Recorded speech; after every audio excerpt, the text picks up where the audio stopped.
Mari dimulai. Bismillahirrahmanirrahim. Diperlukan ditanyakan dalam brosur. Ada beberapa pertanyaan dari brosur. Yang pertama, brosur halaman pertama, hadis yang pertama. An Abdillah bin Amrin qala Rasulullah sallallahu alaihi wasallam ridallahu fi ridal walidi wa sahatullahi fi sahatil walidi. Rawah Ibnu Hibban. Dari Abdullah bin Amr, ia berkata, Rasulullah sallallahu alaihi wasallam bersabda, ridha Allah itu tergantung ridhonya orang tua, dan kemarahan Allah itu tergantung kemarahan orang tua. Mohon penjelasan dari hadis ini. Kemudian ridho yang bagaimana yang dimaksud? Misalnya seorang anak mencari pekerjaan, lalu orang tuanya ridho, tetapi si anak belum mencapai tujuan. Apakah yang seperti ini Allah juga ridho, Ustaz? Maksudnya gimana? Belum mencapai tujuan tadi? Ya. Jadi ya ini hubungannya dengan perbuatan-perbuatan anaknya, tentu yang baik. Kalau orang tuanya ridho atas perbuatan anaknya, ini orang tua Islam loh ya. Ya. Allah ridho juga. Artinya perbuatan anak yang diridhoi oleh Allah juga. Kalau orang tua tidak ridho akan perbuatan anaknya, nah Allah juga tidak ridho. Ya. Misalnya orang tua tidak meridhoi kalau anak perempuannya mau TKW kerja di luar negeri, orang tuanya tidak ridho. Nah ini Allah juga tidak ridho kalau anak ini nekat kerja di luar negeri tanpa izin, tanpa diridhoi orang tuanya. Nah ikatnya wanita itu pergi sendirian, apalagi ke luar negeri kerja itu kan juga tidak dibenarkan oleh agama. Ya, tapi kalau orang tuanya misalnya tidak ridho anaknya ngaji di MTA ini, karena orang tuanya mendengar berita MTA itu aliran sesat gitu kan, tidak ridho. Nah, anaknya nekat, orang tuanya juga diajak biar tahu dulu, jangannya mendengar katanya. Ya, nekat itu orang tua tidak ridho, tapi Allah tetap ridho. Ini tadi bapak yang tadi dari mana tadi? Ya, ya, udah gedeng sama saya itu. Gedeng sama saya kan dengar berita MTA itu ngalalkan anjing. Padahal itu yang ngomong itu Marzuki. Yang ngomong itu sumbernya dari Marzuki, seorang dosen UIN di Malang sana itu. Ya dah, lah kok sing digedingnya aku. Yang ngomong itu Marzuki. Wah itu sudah tersebar seluruh Indonesia. Itu sumber fitnah. Ya. Maka kalau dia tidak bertobat, urusannya dengan Allah. Allah tuh dalam firman-Nya mengatakan, a'udzubillahi minasyaitonirrajim, innalladzina fatanul mu'minina wal mu'minat tsumma lam yatubu walahum adzabu jahannama walahum adzabul hariq. Orang yang menyebarkan fitnah terhadap orang-orang mukmin baik laki maupun perempuan, dia tidak bertobat, diancam Allah untuk diazab di jahanam dan azab yang membakar. Kalau di jahanam masih dibakar ya. Maka ada yang memahamkan, ada yang mengartikan azab yang membakar ini maksudnya sejak di dunia. Dia memfitnah agar orang itu tidak suka pada MTA, agar ditinggal lari oleh umat Islam ini karena menghalalkan anjing. Zina lebih baik daripada tahlilan. Ya dah? Biar orang dengar itu do benci sama MTA. Ternyata kok malah tidak do benci, malah do berdatangan dari jauh. Dari Subang, rombongan dari Subang, dari ibu-ibu tadi juga ada yang datang. Malah dari Aceh, dari mana tadi yang usianya 92 tahun. Bapak siapa tadi? Di sini apa enggak? Ya lewat radio tadi, lewat TV. Lah kok malah do datang? Lah, itu yang menyebar fitnah supaya pengajian ini ditinggal lari umat Islam, do membenci, lah kok malah tambah banyak, bakar di hatinya. makin berkembang makin terbakar, artinya panas. Ada toh dulu yang mengatakan, saya dengar radionya saya ke dada saya panas, sudah kebakar itu. Ya, lama-lama kering. Kalau dia bertobat, mati dalam keadaan dibakar. Nah, krungu radio panas, krungu radio panas. Lah kok yang ngrungokke? Ya. Harusnya kan radio manas ke kuping, nyesakkan ke dada, harusnya jangan nyetel radio MTA. Ya, tapi nek krungu ya panas nek ora krungu kudu ngrungokke. Ya, itu kan. Nah, itu panas. Nanti kalau sampai mati tidak bertobat, di jahanam nanti dibakar oleh Allah. Di dalam surat Buruj ayat 10 nanti dibaca di rumah. Ya, itu ya. Jadi kalau orang tua ridho atas perbuatan anaknya yang baik, memang Allah ridho juga. Tapi anaknya melakukan perbuatan yang baik tidak bertentangan dengan Allah dan Rasul, kok orang tua tidak ridho, anaknya nekat tidak dosa. Justru orang tuanya yang berdosa, berbuat baik tidak diridhoi. Ya. Kalau ngaji dengan tekun tidak ridho. Tapi kalau melakukan perbuatan yang tidak jelas, malah gombol-gombol, suka hura-hura, suka ganggu orang ngaji dan sebagainya, malah ridho. Nah itu Allah tidak ridho itu. Itu maksudnya Allah meridhoi perbuatan anak. Kalau perbuatan anak diridhoi oleh orang tua dan itu hal-hal yang baik. Kalau orang tua meridhoi anaknya yang tidak baik perbuatannya, lah kok malah ridho? Ya dosa kan? Tapi kalau kalau orang tua tidak meridhoi perbuatan anak yang baik, yang dosa orang tuanya. Tapi kalau orang tua itu tidak meridhoi perbuatan anak yang tidak baik, nah itu Allah juga tidak ridho. Berarti yang gampang itulah, kan banyak tahu wanita-wanita TKI, TKW minta izin orang tuanya sebenarnya tidak boleh, tidak mengizinkan. Wong kamu perempuan, sudah tahu? Nekat. Wah kalau enggak nanti ketinggalan zaman, Bu. Zaman apa? Kalau mengikuti zaman sekarang itu zaman edan. Ya. Dulu waktu di sini misalnya di Solo atau di daerahnya berukut, tekun ngaji, ya, melakukan agamanya baik. Nah, setelah pergi ke TKW, akhirnya tidak kenal agama, tidak pernah dengar pengajian, suara adzan pun tidak dengar, ya. Akhirnya tidak bisa sholat dengan baik, tidak bisa ngaji dengan baik. Wong tidak ada memang. Malah sampai di sana kalau memakai pakaian kudung-kudung itu tidak boleh, keribeti sing kerja katanya. Nah, tapi dapat uang banyak. Nah, orang tuanya ridho karena dapat uang banyak tadi. Nanti Allah nggak ridho itu. Maka di NTA seluruhnya warga NTA tidak boleh TKW. Kalau laki-laki itu masih ditolerir, tapi juga dilihat. Ya, kamu di sana nanti menjadi baik apa tidak baik. Ini bukannya ngawur, tidak pakai dasar. Coba dibaca lagi surat Al-Kahfi 28 itu.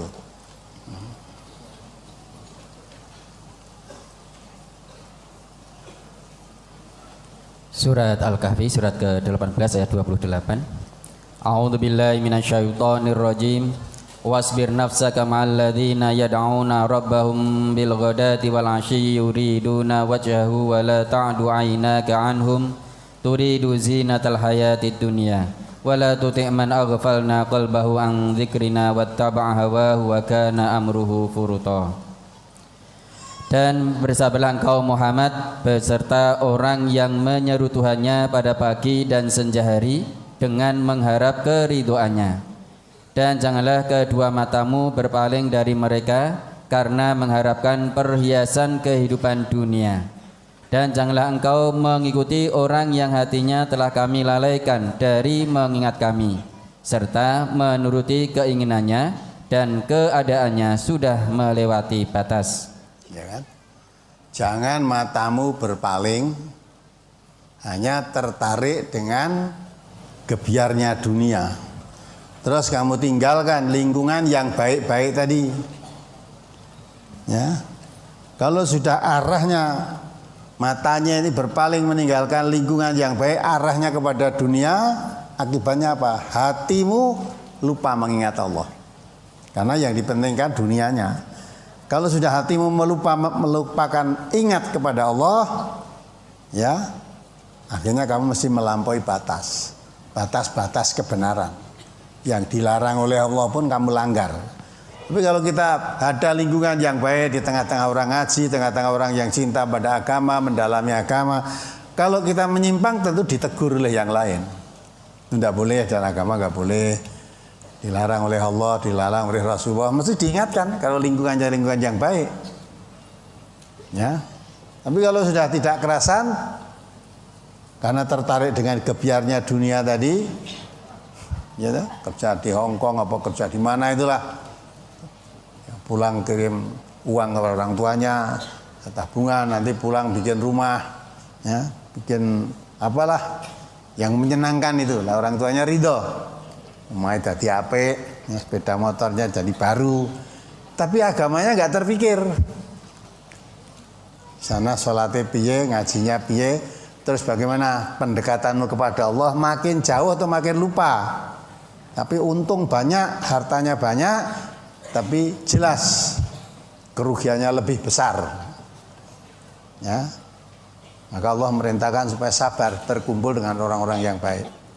Dan ini sudah terjadi pada zaman Nabi Musa. Ya. Coba dibaca surat itu Al-Baqarah ayat 61 kan. Itu sudah kumpul dengan orang-orang baik, kumpul dengan Nabi, akhirnya terkerek dengan dunia saja. Pengen memisahkan diri. Akhirnya nabinya mengatakan, ya sudah, kalau memang kamu tidak kerasa di sini, pergilah kamu satu ke kota. Kamu nanti akan mendapatkan apa yang kamu dapati. Ya, tentu karena yang dikejar dunia, akibatnya dapatnya apa? Waduribat alaihimudillatu wal maskanah. Aina ma tuqifu illa bihab apa? Nah, coba dibaca ayatnya. Surat Al-Baqarah surat kedua ayat 61. Wa id qultum ya Musa lan nasbiru ala ta'amin wahidin fad'u lana rabbaka yukhrij lana mimma tumbitul ardu min baqliha wa qissaiha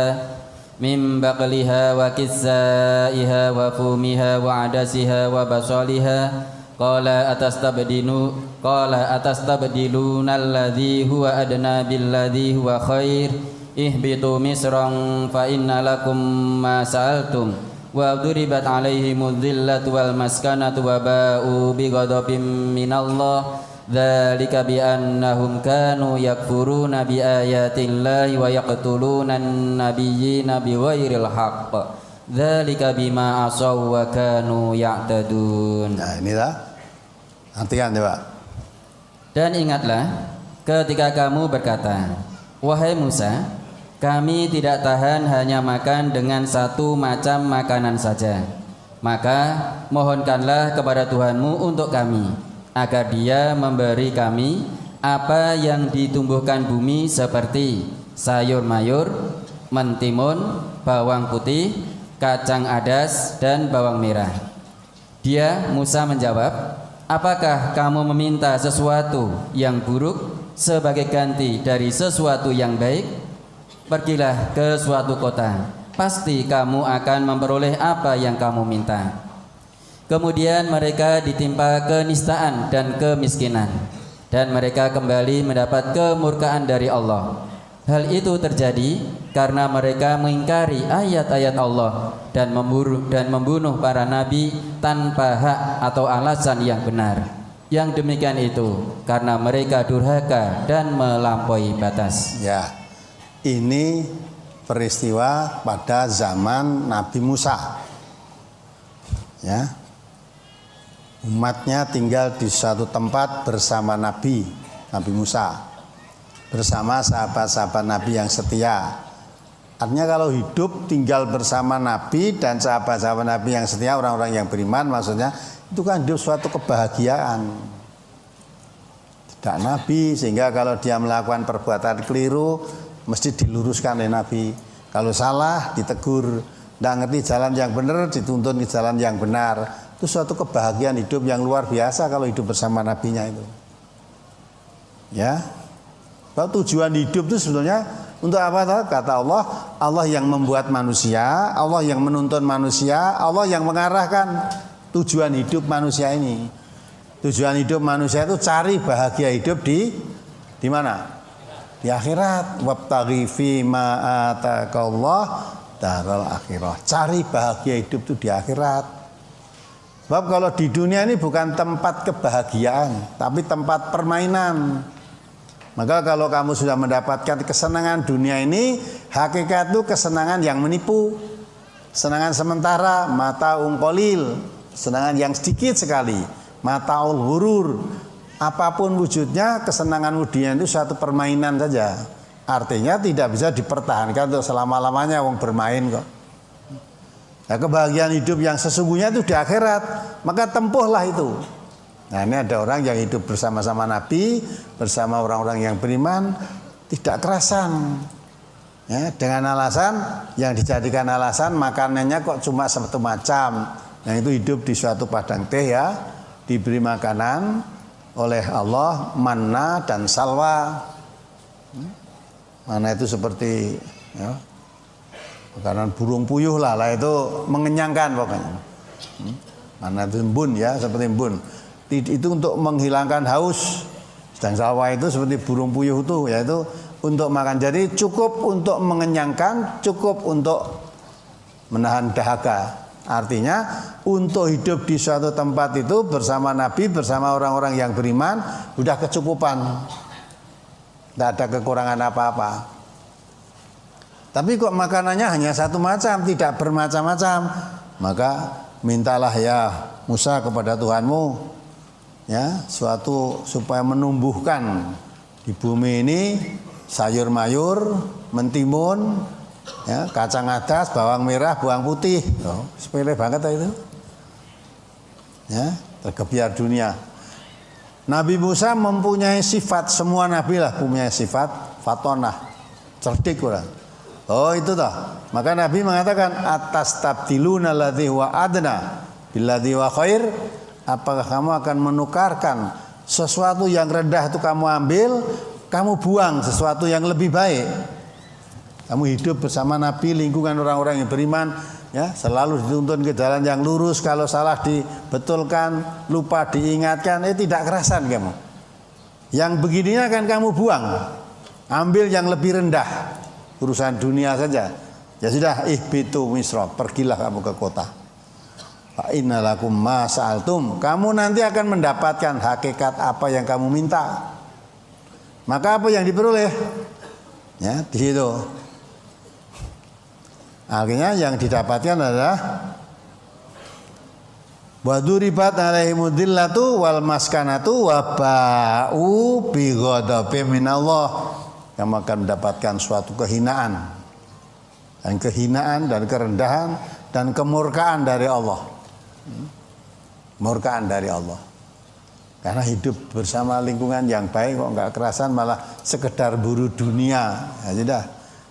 Kamu meninggalkan kebahagiaan, kesenangan yang hakiki di akhirat nanti untuk tukarkan dunia, yaitu nanti kamu dapatnya kehinaan, kenistaan, kemurkaan dari Allah. Nah ini zaman Nabi Musa. Tapi di dalam Al-Quran masih diabadikan untuk menata umat Nabi Muhammad ini. Itu artinya menunjukkan peristiwa zaman Nabi Musa itu ada orang begini. Nah maka zaman Nabi Muhammad itu masih dijadikan tuntunan. Ya, dimuat di dalam Al-Quran untuk tuntunan umat Muhammad ini. Kalau kamu sudah hidup di lingkungan yang baik, hanya sedikit kurang harta, misalnya kurang bermacam-macam makanan, kamu mau tinggalkan, oh kamu menukarkan yang lebih baik, kamu buang, yang jelek kamu ambil. Nah, yang begitu kamu tidak akan beruntung. Maka kita berbahagia hidup di tempat kita yang bisa ngaji dengan tekun, tinggal nari, badannya aja mau apa tidak, itu sudah tempat pengajian tergelar, terbuka lebar, luas, di mana-mana ada. Tinggal mau apa tidak kamu. Kalau kamu tidak kerasan ini sudah hanya tertarik. Temannya yang ke luar negeri kok sebentar aja sudah bisa bangun rumah, Ntar aja sudah bikin ini, bikin itu, lah kepengin. Nah, kalau pergi ke sana sudah. Yang jelas yang kamu dapat itu lebih rendah daripada yang kamu tinggalkan. Nah ini, siapa orang tidak suka kepada dunia itu, ya? Senang. Allah sendiri mengatakan, "Zuyyina lin-nasi hubbus syahwati minan nisa wal banin wal qanatiril muqantarati minadz zahabi wal fiddati wal khayl sawamati wal an'am wal ars." Zalika terang, zalika mataul hayati dunya. Itu semua itu kesenangan hidup di dunia. Sedang di akhirat kehidupan yang lebih baik, lebih kekal, lebih lebih menggembirakan, menyenangkan. Nah itu, maka itu memang kesenangan kepada dunia itu sudah semua manusia diberikan suatu rasa cinta, kesenangan pada wanita, pada anak-anak, pada harta kekayaan yang banyak dari jenis emas dan perak, kekayaan kepada kendaraan yang mewah, yang baik-baik, yang indah-indah, ya, wa khairul musawwamati itu kesenangan kepada al-am, pada binatang ternak, wal khars, pada sawah ladang, itu semua kesenangan hidup di dunia. Tapi ketahuilah itu semua kesenangan hidup di dunia. Sedang kehidupan di dunia ini katakan oleh Allah itu kesenangan yang menipu. Masa kita akan mencari kesenangan yang menipu, lupakan kesungguhan kesenangan. Nah, itu boleh senang kepada hal-hal yang disebut 8 macam tadi boleh, tetapi ketahuilah itu kesenangan yang menipu. Nah, tentu kita akan mengharapkan kesenangan yang hakiki. Senangan yang hakiki itu nanti di akhirat. Dan kehidupan di sana tidak ada batas waktunya.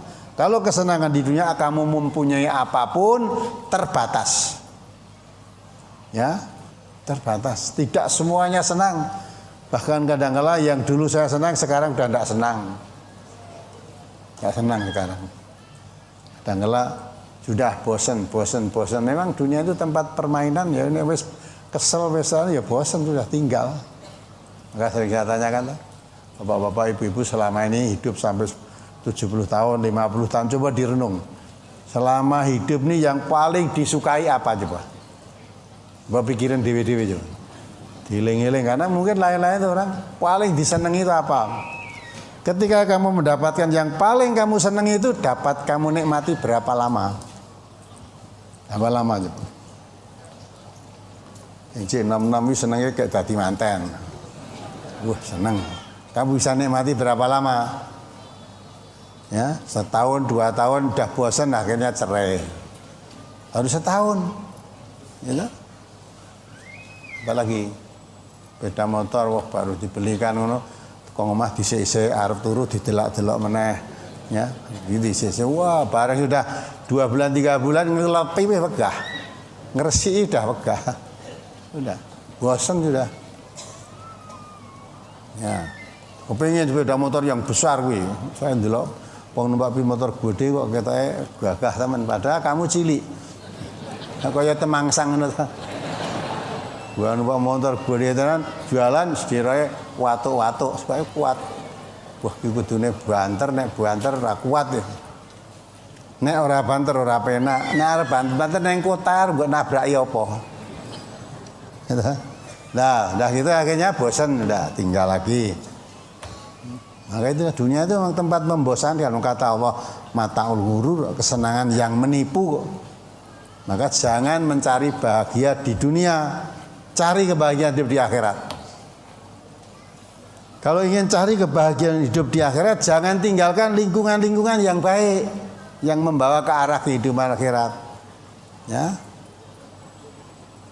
Waftaghi fima atakallah darul akhirah. Cari bahagia hidup di akhirat. Kalau mencari bahagia hidup di akhirat, sabarlah kamu. Wasbir nafsaka ma'alladzina yad'una rabbahum bil ghadati wal 'ashiyyi yuriduna wajah. Kalau memang kamu ingin mencari bahagia di akhirat, ya sabar, berkumpul dengan orang-orang yang baik. Aktivitas hariannya itu pagi dan senja selalu mengharapkan ridha Allah. Ya, yang diharapkan itu selalu akan berbuat apa saja selalu ridhonya Allah. Saya berbuat begini Allah ridho enggak? Saya berbuat begini Allah ridho apa tidak? Selalu diperhitung. Kalau Allah tidak ridho, walaupun keinginan saya kuat, senang, atau melakukan suatu pekerjaan tapi Allah tidak ridho pekerjaan ini, tidak jadi. Nah, karena yang dipilih selalu pekerjaan yang mengarah dapat ridhonya Allah, mesti yang dikerjakan berarti yang baik-baik, yang membawa kepada dosa, yang membawa kepada kedurhakaan, itu mesti tidak suka. Karena tahu kalau begini tidak diridhoi Allah. Nah, kalau saya hidup di dunia itu selalu yang dikerjakan hanya mengharap ridha Allah, kalau hidup di lingkungan seperti itu jangan kamu tinggalkan. Kalau kamu tinggalkan mesti nggak akan dapat ridhonya Allah. Inilah, maka kembali pada pertanyaan. Jadi yang maksudnya ridha Allah fi ridhal walidain wa hasbunallahu fi hasbil walidain itu maksudnya pekerjaan yang dilakukan oleh anaknya membuat ridho orang tuanya. Kalau orang tua ridho, Allah ridho. Kalau orang tuanya tidak ridho, Allah ya tidak ridho. Itu hal-hal perbuatan pekerjaan anak yang dilakukannya yang tidak bertentangan dengan tuntunan agama. Kalau orang tua kok malah anaknya melakukan yang sesuai dengan tuntunan agama tidak ridho, ditinggal nggak apa-apa, ya, tinggal nggak apa-apa. Tidak termasuk durhaka kepada orang tua, tidak.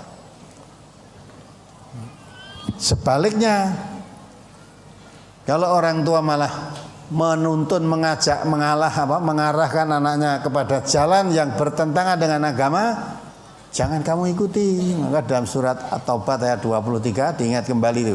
Sekalipun itu perintah bapakmu, saudaramu, kalau dia memilih jalan kekafiran daripada jalan keimanan, jangan kamu taati. Surat At-Taubah surat ke-9 ayat 23. Ya ayyuhalladzina amanu la tattakhidhu aba'akum wa ikhwanakum awliya in istahabbul kufra 'alal iman wa may yatawallahum minkum faulaika humuz zalimun. Hai orang-orang yang beriman, janganlah kamu jadikan bapak-bapakmu dan saudara-saudaramu sebagai pelindung jika mereka lebih menyukai kekafiran daripada keimanan. Barang siapa di antara kamu yang menjadikan mereka pelindung, maka mereka itulah orang-orang yang zalim. Ya kan? Sekalipun itu bapak-bapakmu, sekalipun saudara-saudaramu, ya, kalau memilih jalan kekafiran daripada jalan keimanan, jangan kamu taati. Apalagi cuma tetangganya, wong bapaknya tidak boleh ditaati kok. Ya, jalan kekafiran dipilih, jalan keimanan tidak mau, jangan kamu taati. Siapa mentaati termasuk kamu dolim. Jadi orang tua misalnya merintahkan anaknya udah kenceng mau mantu bulan ini, ya dah. Orang tuanya, ojo iki sasi sura iki sasi angker. Kisah sini Nyai Roro Kidul. Nek nggugu aku mundur sesasi lah ya ora apa-apa to. Sok sapar wae, ya. Lah kalau itu dituruti anaknya ini ya diridhoi oleh orang tuanya, tapi Allah tidak ridho karena berbuat kemusyrikan. Ini ngomong soal sasi angker itu ya. Ya. Nah inilah MT itu katanya sasi Nyai Roro Kidul. Jadi Nyai Roro Kidul itu ada enggak tuh? Ada enggak? Kita harus tidak percaya adanya Nyai Roro Kidul seperti cerita-cerita itu. Ya. Lah wong Nyai Roro Kidul MTA ora percaya kok. Malah Marjuki ngomong jare MTA andake hadis-hadis saka Kiai Banten iki jare hadis saka Nyai Roro Kidul. Saya ketemu Nyai Banten ya belum pernah. Nyai Roro Kidul malah tidak percaya. Lah kok jare ngomongnya wong MTA kuwi ya hadis-hadis yang dibawa oleh Kiai Banten, namanya siapa yang tidak tahu, saya tidak pernah ke Banten juga, katanya hadis saka nggone Nyai Roro Kidul itu percaya aja ndak kok malah nggawake hadis itu. Nah orang yang begitu banyak yang mendengar tapi rumokke nanti kan kecelek akhirnya.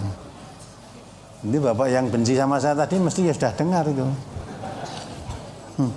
Tidak apa-apa, tadi katanya mau minta maaf pada saya, sudah saya maafkan.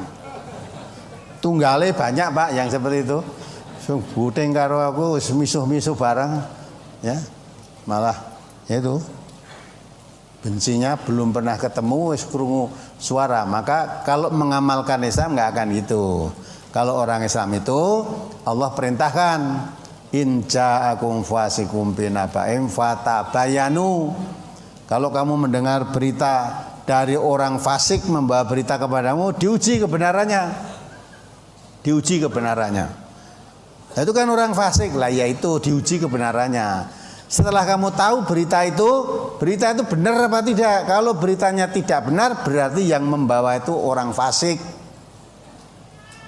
Nah, itu padahal guru besar loh. Guru besar pintar gandakan uang loh. Ya, ada besar. Saya ngabari apa guru besar apa guru kecil, nek beritanya tersebar padahal itu bohong, itu fasik. Pembawanya itu guru besar yang fasik. Ya, kalau itu yang membawa itu ustadz yang fasik gitu loh. Baru tahu nanti kalau sudah kamu uji kebenarannya, baru tahu oh ini pembawa beritanya orang fasik. Nah, maka orang Islam tidak mudah menerima berita. Berita ada yang jelek-jelek tentang orang Islam, wah tidak mungkin itu maksudnya. Tidak mungkin. Ya. Mengapa ketika kamu menerima berita bohong kamu tidak percaya pada dirimu sendiri? Maksudnya kepada orang Islam, oh dikabar jelek itu saudaramu sendiri, katanya umat Islam itu seperti satu tubuh. Jadi ada umat Islam dikabarkan tentang jeleknya, mestinya kita menolak. Ya. Ibadah surat An-Nur itu. Ya, ketika menerima berita bohong itu Allah mesti mengarahkan, mengapa ketika kamu menerima bohong kamu tidak percaya pada dirimu sendiri. Ya. Padahal berita itu hanya dari mulut ke mulut, ya. Terus kamu sebarkan dengan mulutmu. Yang diberitakan itu saudaramu sesama muslim. Mengapa kamu tidak percaya kepada dirimu sendiri? Maksudnya orang muslim itu seperti satu tubuh. Berarti saudara ngelek-elek saya sendiri. Kenapa kok kamu percaya? Ayo dibaca surat Nur ayat 15 sampai. Surat An-Nur surat ke-24 ayat 15. Ittalaqawnahu bi'alsinatikum wa taquluna bi'afwahikum ma laysa lakum bihi ilmun wa tahsabuhu hayyina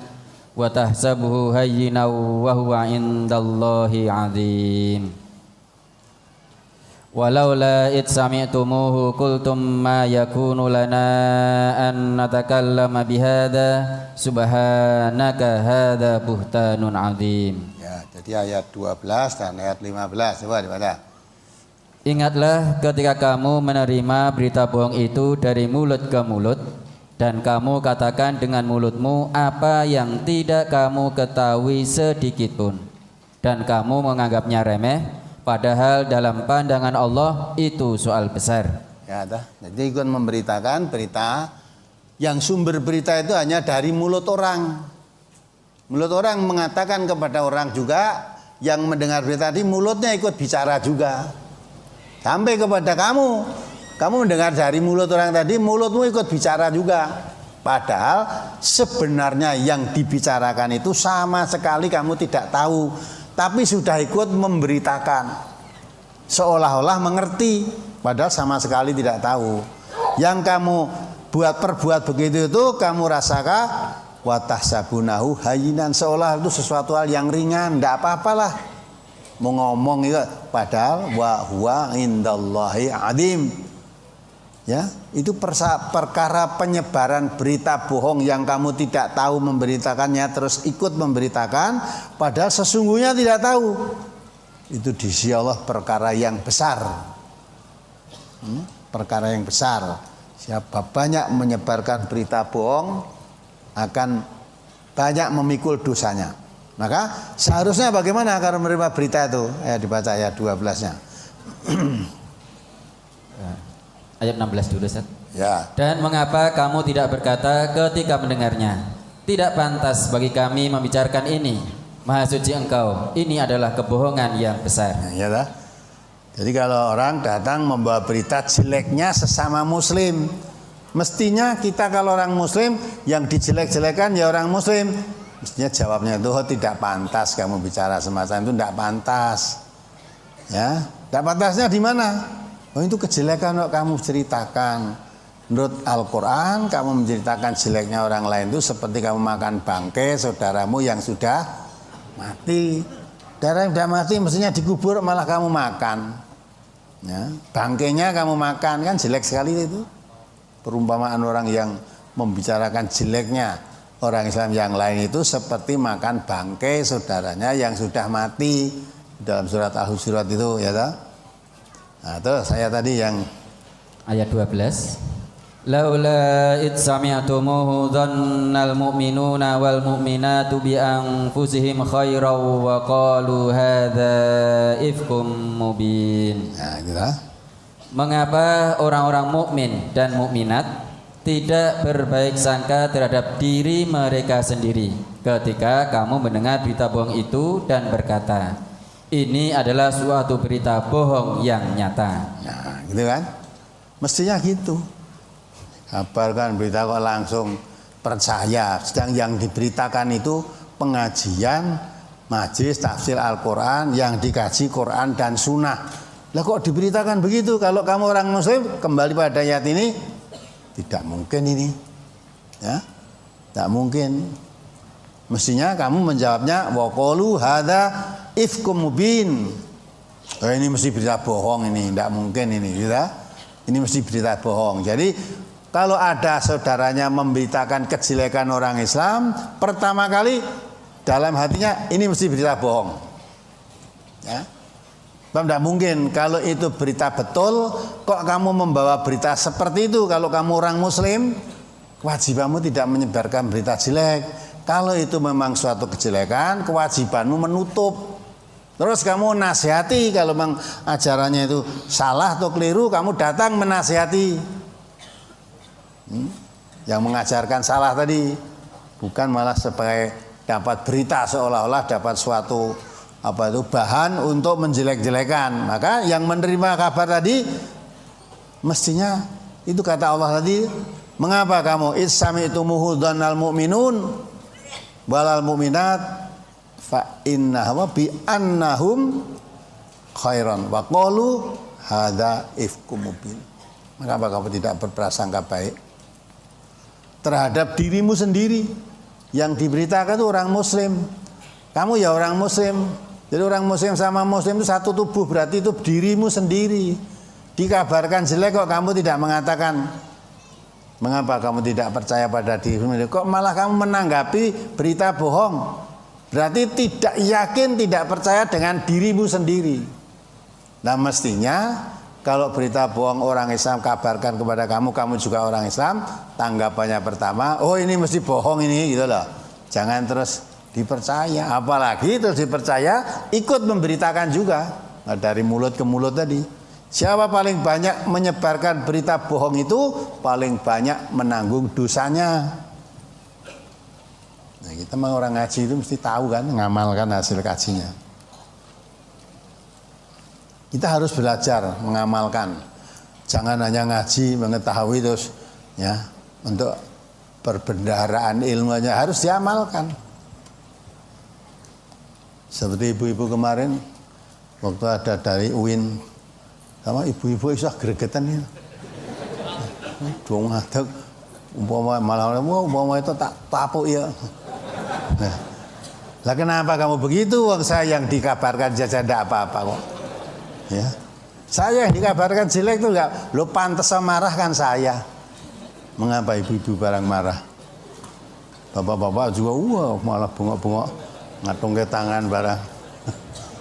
Ya, untung masih terkendali. Andai kita tidak terkendali, wah, koneng pusat akhirnya digarap aku kan. Enggak, kita pegang teguh. Itu jelas berbuat jelek dan fitnah pada saya. Tapi Allah mengatakan idfa billati hiya ahsan. Balaslah orang yang berbuat tidak baik kepadamu itu balas dengan kebaikan. Fa idzal ladzi bainaka wa bainahu adawatun ka'annahu waliyyun hamim. Ya, dia berbuat jelek, kalau sudah kita maafkan, kita nasihati, ya, kita balas dengan perbuatan baik, mudah-mudahan yang tadinya ada rasa permusuhan atau memusuhi akhirnya menjadi sahabat yang setia gitu loh.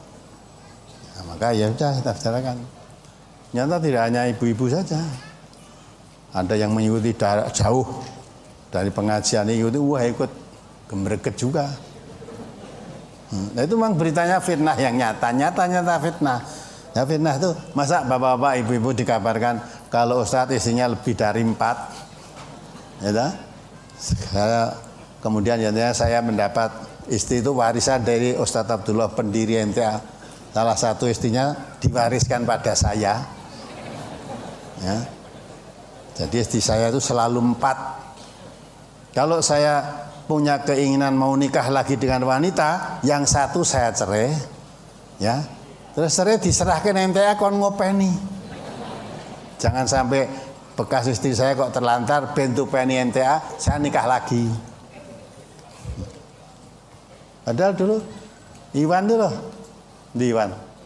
Nah itu waktu di mau nikah lagi, tanya istri, "Tika Ustaz, itu kan nikah lagi." Terus kamu tanya, "Ustaz, istrimu berapa?" "Istri saya 1."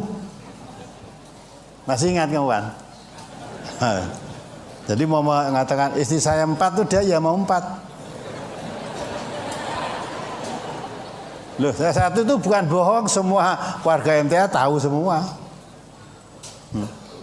Nah kok ada, ya kalau di luar ya, tapi sampai masuk di perguruan tinggi kok membikin fitnah begitu, itu tujuannya apa? Kita anak skripsi melalui apa itu, tim pembimbing skripsi, penguji, lah kok ya diluluskan. Ya berarti kan ceroboh sekali itu. Kok tidak tabayun gitu. Nah, itulah. Maka yang begitu itu, namun demikian karena sudah mengakui kesalahannya, ya sudah saya maafkan. Ya. Dan saya tidak punya rasa dendam, tidak. Nah, saya yakin dengan begitu itu wong yang dengar itu renek le percaya gitu. Apalagi yang jadi murid saya langsung ya, yang ngerti tiap harinya, tahu. Katanya dia sumbernya dari sahabat dekat, kerabat dekat saya. Saya tidak punya kerabat yang menceritakan begitu. Semua kerabat saya tahu kok siapa saya, tahu. Nah ini kalau saya ambil hikmahnya, oh itu untuk nguji kita gitu lah. Kamu bisa ngajarkan ini bagaimana sikapmu kalau menerima tuduhan-tuduhan jelek begitu. Ya sudah kita, apa tidak boleh balas boleh. Kalau membalas yang seimbang. Tapi kalau kamu memaafkan, kata Quran, itu lebih baik. Ya sudah kita maafkan saja tuh. Tidak usah dibalas. Nah maka itulah. Itu ya apalagi ya istri saya kan yang kemarin ngomong itu, ya mestinya ya anyel suaminya dikatakan begitu. Iya, tapi nggak usah, kamu nggak usah anyel. Wong anyele ora penak. Ya, sing luwih penak sing dianyeli timbang sing anyel. Nek dianyeli itu ya kita lewat, kita tuh sing dianyeli ora krasa, tenang-tenang wae. Lah sing anyel weruh wonge ngene wis anyel. Kan rekoso ning ati. Ya udah, maka ya deh. Nabi kita juga mengatakan sil mangkotaka wa timan haramaka wa'fu aman dolamak. Sambul orang yang menjotak, yang memutus hubungan dengan kamu, sambungin. Yang memberikan sesuatu kepadamu seolah-olah haram, maka tidak pernah memberi kepadamu. Kalau ketemu orang itu kebetulan kamu mempunyai apa-apa yang dia membutuhkan, kamu beri. Kalau kamu didolimi, maafkanlah dia. Wa'fu aman dolamak. Maafkan orang yang mendolimi kamu. Ini kita katanya perbuatan enteng lurui wong, wong iki njotak atau memutus dengan saya. Saya ketemu mau negur, mau beri ngeluru itu.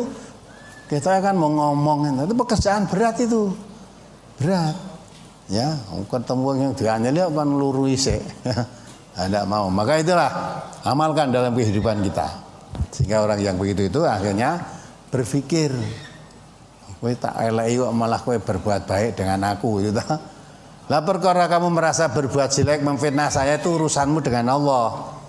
Tapi saya berbuat baik kepadamu itu suatu kewajiban buat saya. Orang Islam itu harus berbuat baik kepada siapapun sesama muslim. Walaupun dia mendolimi, ya dah kita maafkan sambil didoakan. Mudah-mudahan kamu sadar, syukur terus minta maaf gitu kan. Kalau tidak sampai minta maaf, sampai kamu mati tidak maaf, Allah nanti akan mengurus kamu. Ya, perbuatanmu itu nanti. Ya, jadi ya, apalagi yang lain. Rasul halaman 2, hadis yang pertama dan kedua. An Anas bin Malik qala Rasulullah sallallahu alaihi wasallam man ahabba an yumadda lahu fi umrihi wa an yuzada lahu fi rizqihi wal yabarra walidayhi wal yasil rahimahu. Rawahu Ahmad. Dari Anas bin Malik ia berkata, Rasulullah sallallahu alaihi wasallam bersabda, barang siapa senang dipanjangkan umurnya dan ditambah rezekinya, maka hendaklah ia berbakti kepada kedua orang tua dan menyambung silaturahim. Hadis riwayat Ahmad. Yang kedua, An Sahli bin Muadzin an abihi radhiyallahu anhu anna Rasulullah sallallahu alaihi wasallam qala man barra walidayhi tuba lahu zadallahu fi umrihi. Rawal Hakim. Dari Sahal bin Muadz dari ayahnya radhiyallahu an bahwasanya Rasulullah sallallahu alaihi wasallam bersabda, barang siapa yang berbakti kepada kedua orang tuanya, maka sangat beruntunglah ia, karena Allah akan menambah umurnya. Hadis riwayat Hakim. Pertanyaan, dalam dua hadis tersebut disebutkan kalimat dipanjangkan umurnya dan Allah akan menambah umurnya. Padahal bukankah Allah telah memberi umur kepada masing-masing manusia? Ini kok ada kalimat menambah umurnya? Apakah bagaimana hubungannya dengan Quran surat Al-A'raf ayat 34, Ustaz? Bacaan coba surat Al-A'raf apa isinya? Ayo dibaca.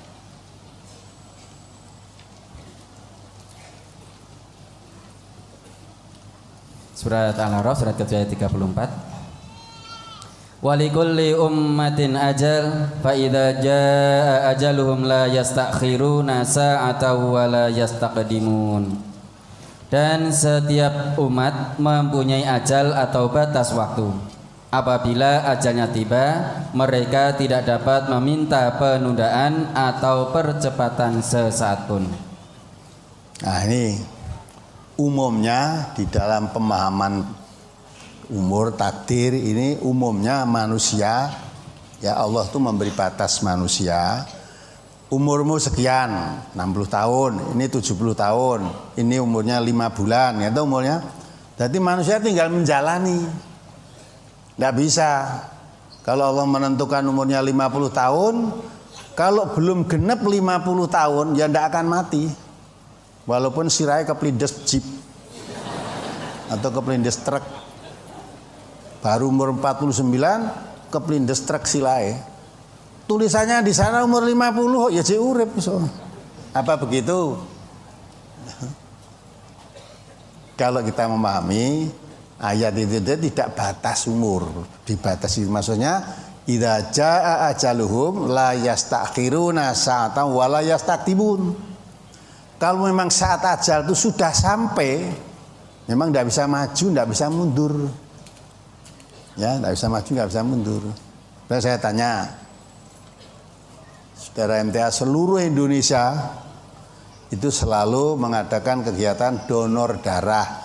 Untuk apa darah didonorkan itu? Diberikan siapa?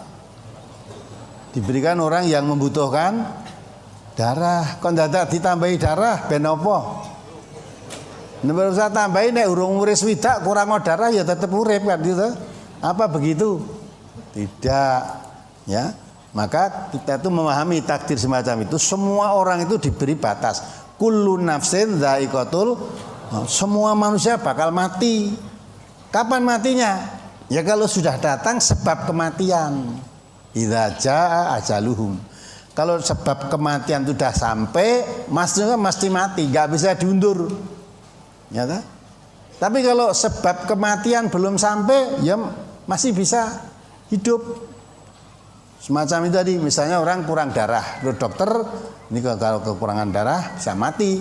Maka supaya tidak mati karena kekurangan darah, didonor darah, akhirnya hidup.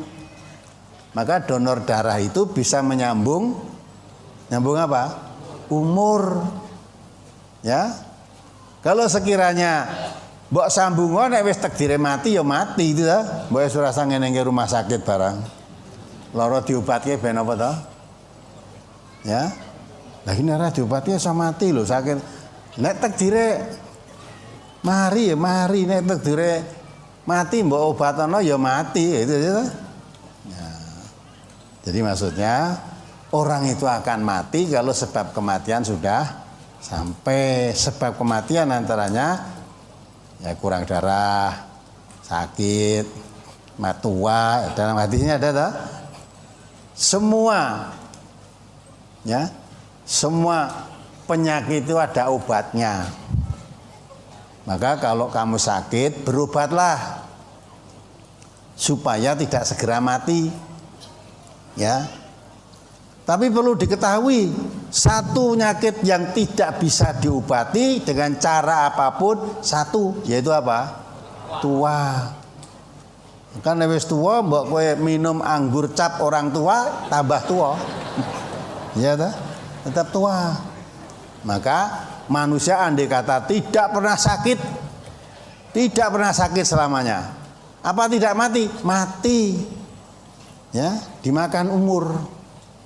Makanya orang tua tuh walaupun sehat seperti apa, udah lama-lama daya kemampuan hidup tuh habis.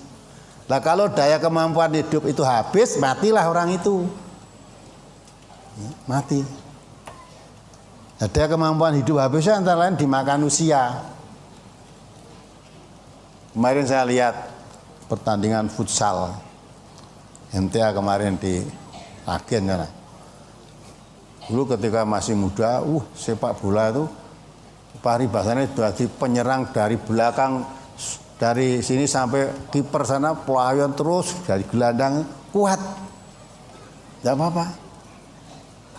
Ketika umur kurang tahun itu. Nah kemarin saya lihat itu ada bal moro barang ora gelem. Ini mau melaku tok. Selesai tak tegur, lah kowe ning lapangan mau mlaku tok iki ya. Mau mlaku ora gelem ngejar seperti pripun kula mboten diganti dhewe kok. Kancane diganti kula mboten diganti lah. Padahal ketika masih kurang tahun ya sudah penyerang sepak bola bagus. Sekarang kemarin padahal futsal itu lapangan kan cuma sempit. Lah wis mlaku tok. Nek wong bal teko tendang, nek ora kok gol ngoyak. Awal-awale ya ngoyak-ngoyak. Padahal waktunya cuma satu main itu 15 menit lah. Jadi 2 main 1 jam. Itu serah kuat. Udah. Laku. Lah ini menunjukkan daya kekuatan makin kekurangan. Lama-lama habis itu. Bapak-bapak yang sepuh-sepuh itu ketika muda mungkin lah sekarang yang nek sing muda rung tau ngalami tua orang ngrasake. Yang sudah ngalami sepuh itu nek kelingan cah nom-nom wah zaman aku sak umur mulai wah dah. Ya. Kalau orang desa macul ya sawah sak patok itu long dina rampung. Nah, bareng saya iki umur ya 80 tahun mikul pacule wis sambat. Nah, itulah lama-lama umur habis. Maka itu sakit apapun bisa diobati.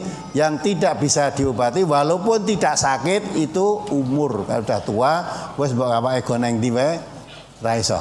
Sudah itu jadi kepastian Allah. Maka nyambung umur malah Nabi kita mengatakan kalau kamu ingin dipanjangkan umurnya maka banyaklah silaturahim. Itu dengan kata lain silaturahim itu bisa menyambung memperpanjang umur. Ya, itu betul, itu logis itu. Kalau kamu tidak punya saudara nggak suka bersilaturahim, mungkin ngalami kejudekan. Ya nyambut gawe opo, seranek sing di ini ya gawean angel, ya judek ta. Tapi dengan nyambung silaturahim bertemu dengan saudara-saudaranya yang tadinya judek cari pekerjaan, oh tak kei petunjuk ya, kamu kerja ini lah. Jadi menyambung toh. Nyambung akhirnya untuk mencukupi kebutuhan hidupnya lagi ada lapangan kerja. Nah, lapangan kerja kan nyambung umur. Kalau kamu tidak kerja mangan turu jelas yang dipangan reneng. Nah, jaga ke wong kondangan ora undang-undang. Nah, ini judek lah. Tapi dengan kita nyambung silaturahim dengan saudara kita, ya. Saya nyambut gawe apa Mas? Penganggur anti gawean. Oh tak kai gawean. Nah, gitu lah. Akhirnya sambung umur. Maka hadis itu tidak bertentangan dengan ayat Quran, tidak. Jadi bapak-bapak saudara-saudara itu oleh Allah diberi hak hidup. Mau hidup berapa tahun pun boleh, silakan. Tapi ketahui, ya, kalau kita kepingin umur panjang, ya antara lain itu dijaga. Jangan sampai sebab kematian itu datang. Ya, menghindari ya sebab kematian dihindari. Maka antara lain kalau kamu naik kendaraan, ya kendaraan misalnya atau jalan kaki di jalan raya lewat tepi, ya ojo ning tengah. Naik kendaraan di bel-bel mobil ora gelem minggir lah takdire mati ya mati. Mati tenan kamu nanti. Mati tenan kamu. Kalau keminggu panjang hati-hati. Jalan naik kendaraan itu, nah itu lewat tepi, aturi taati peraturan lalu lintas itu termasuk menjaga umur biar panjang. Nek kamu jarak suka melanggar peraturan lalu lintas itu bisa memendekkan umur. Ya. Apa itu tidak bertentangan dengan tidak, Quran dia tidak menjelaskan kamu diberi Allah umur berapa. Tidak ada ketentuan itu. Hanya Allah membuat ketentuan semua orang yang hidup pasti bakal mati. Itu tidak bisa dihindari kalau itu. Lah mati datangnya kapan? Ya, kalau sudah sebab kematian datang ya mati. Tidak bisa dipercepat, oh bisa. Kalau memang seperti yang baru aja dimuat di Quran itu ada Kapolsek bunuh diri itu, gantung itu, iya tak? Lah nek kuwi ditulis nang kono umure swidak tahun kowe mbok gantung nganti 10 tahun ya ora mati kowe. Akhirnya mati ta? Nah, itu namanya akhirnya mati karena sebab kematian datang. Sebabnya kematian datang apa? Lah gulung kok taleni itu kok. Itu menjadi sebab kematian, datangnya kematian. Nah itulah pemahaman takdir ini kadang-kala ya 99,1% kadang tidak sepaham dengan kita. Tapi boleh aja kamu memahami begitu ya boleh. Nah bapak-bapak sekarang kan berobat itu ragate mahal. Nah diobati anake wis ora lagi ragate akeh nggih otekon operasi piro jarine 50.000 50 juta iki. 50 juta sawahe didol kan lha nek didol akhirnya ya mati. Wis tak ampete wae. Wis aja mbok obati nek takdire mati ya mati, nek takdire urip engko ora ya mari. Gitu ta? Lah nek ngono rumah sakit sepi. Pemahaman takdir semacam itu rumah sakit sepi. Ya, kalau sekiranya rumah sakit sepi, ora payu, ora usah ngedeke sekolah kedokteran. Nanti kan? Padahal ini perintah Nabi, rumah sakit itu ada obatnya. Maka berobatlah kalau kamu sakit. Ya, berobat itu biar sembuh. Kalau sembuh usianya panjang gitu. Apalagi